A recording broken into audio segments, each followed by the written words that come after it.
Annalyn, patama naman po tungkol sa biyanan na napaka-ilamera.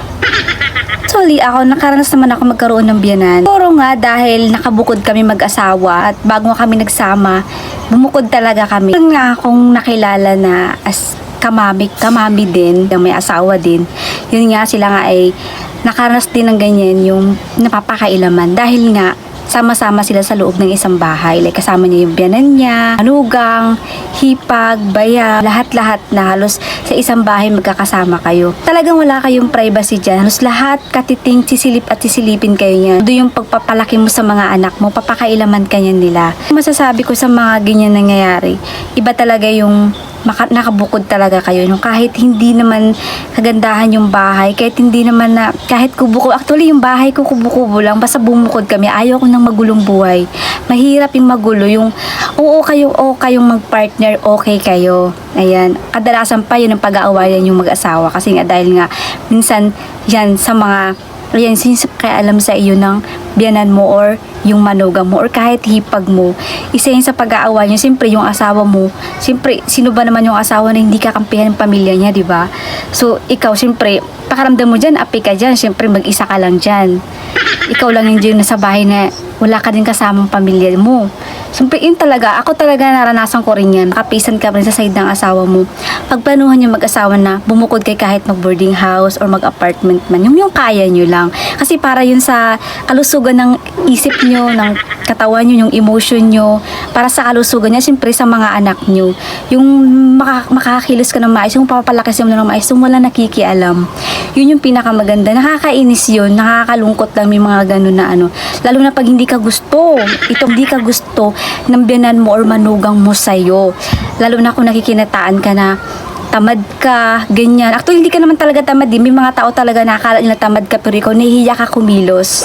Diba? Kasi ultimo pag kilos mo, sasabihan ka ng ganyan, ng kung ano-ano. Diba? Sino ba naman ang ano dyan? Mayroon pa nga tayong makikilala na biyanan or manugang na hindi pantay-pantay tumingin sa kanilang mga apo. Totoo yan. Like halimbawa, kahit minsan sa mga hipag mo, paborito, ganyan. As ikaw, as sa pamangkin yung anak mo, or as apo nila, mas dun sila mas may kinikilingan ka sa kanila, di ba? Mas masakit yun para sa atin. Kaya nga dapat protektahan natin yun bilang isang may asawa, yung sarili natin at mga anak na protektahan natin yun, guys. Sa mga nagsusimula pa lang dyan, mag-aasawa, or yung mga nabuntis, hindi pa naman uli mga nabuntis na, or yung dapat talaga mag-think talaga kayo na bumukod kayo na, okay yun, napakaswerte mo kung naka-encounter ka ng mga magulang ng asawa mo na mababait, ayan, okay yun, tas aalaga, napakaswerte yung ganun. Pero sa mga katulad na natatrato ka ng ganyan, yung pakaramdam mo, yung parang, lalo na guys, sa pakaramdam mo wala kang kakampi, kasi minsan may asawa pa na minsan na mas kakampihan yung side niya, ganun, mas di ganun, ang sakit yun, masakit yun, mahirap yun. Kaya tayo mga babae, protektahan natin yung sarili natin, protektahan natin yung emosyon natin. Hindi yung palagi na lang tayo na lang lagi yung nakikita. At minsan minsan mas okay din na minsan nasisita natin sila, minsan lumalaban din tayo. Pag punong-puno ka na, talagang hindi mo na mapigilan yung sarili mo. Kasi ayun lang yung oras na, o yun lang yung time na, or yun yung panahon na pagtatanggol mo yung sarili mo. Meron pa yan dyan, kapag hindi ka halimbawa yung asawa mo sumahod, tapos hindi pwedeng hindi ka magbigay. Hindi pwedeng hindi ka magbigay sa magulang niya. Pwedeng hindi yan siya magbibigay sa mga kapatid. Kung may mga kapatid pa siya ng maliliit. Tapos kayo pisang-pisang, sakit-sakit sa ulo ng ganun. Doon na hindi ko na-experience yun, pero mahirap. Mahirap talaga yung ganun.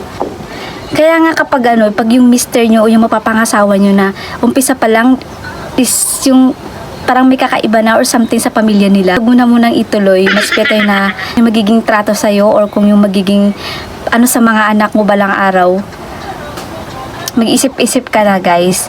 Or papiliin mo yung asawa mo or magplano muna kayo. Mas maganda magplano muna kayo bago kayo magsama. Yung ganyan. Kasi kawawa dyan yung kaisipan mo at yung mga anak mo. Dapat talaga yan dyan magbukod talaga. Napakaswerte mayroon kang magulang na ganun. Tsaka yung asawa mo hindi lahat laging sa side mo. Totoo yan, hindi lagi yung asawa mo laging sa side mo. Meron yung pamilya kasi iisipin niya nila magulang ko yan, mga anak ko yan, kahit kailan hindi na ako magkakaroon ng ganyan. Yan ang palagi. Totoo naman talaga yun. Totoo naman talaga yun. Siyempre doon parang talo na tayo, di ba? So sa ganun magkaroon ka ng ganong asawa na mas pipiliin yun kaysa sa isip binuo kayo, nagkaroon ka na ng anak. Tapos ganun yung sasabihin, ang sakit-sakit, di ba? Dapat kasama ka pa rin doon.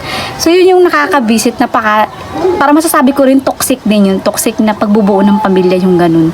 Doon naman na hindi mo ginusto at hindi rin ginusto yun ng lalaki kasi nga wala sa plano. Yung mga biyanan natin, manugang natin, di kayo irespeto niyan. Depende sa pakinabang mo, irespeto ka niyan. Lalo kung nabibigyan mo sila buwan-buwan or ano, irespeto ka nila. Pero pag wala na, tapos nalaman pa nila na ganyan nagsusumbong-sumbong ka, ako be, malabo kayong magkasundo. Totoo yan. Tapos baka dumating din sa time na meron ding ay naku, ayoko na lang mag-talk. Tapos yung pakikialaman yung pagpapalaki mo sa anak mo.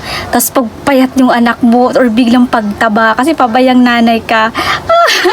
Tapos yung nakita ka pag sumahod yung asawa tapos sobrang pamimili mo. Like bumili ka ng mga damit mo. Tapos binili mo lahat ng mga luho ng mga anak mo. Pakikialaman ka na. Mga nakakaranas ng ganito guys, protektahan mo yung sarili mo.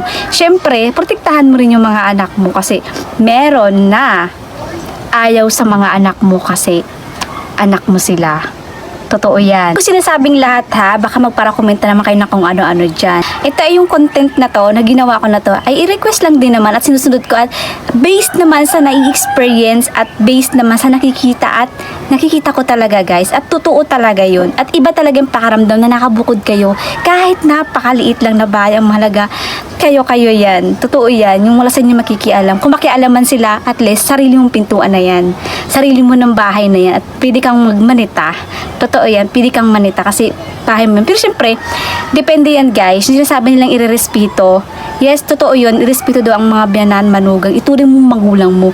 Siguro, depende sa sitwasyon. Kung ang magulang ng mister mo o yung manugang mo or biyanan mo ay napaka-bait sa turing ka rin parang anak. Tapos yung mga anak mo, ayan, mahal na mahal nila, pati yung mga kapatid ng asawa mo, mahal na mahal nila yung mga anak mo. Tapos ikaw tinuturing ka talaga nilang, oh my God, parang kapatid, ganyan, parang anak ka nila.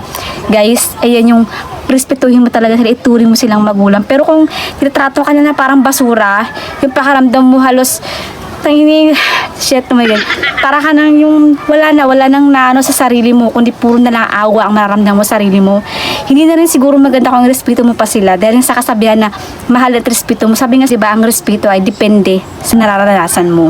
Kapag makapangasawa ka rin sila yung laging nasusunod, lalo na kung yung gusto niya again sa'yo, mahirap yun. Tapos mag-iiba din yung trato sa'yo ng asawa mo.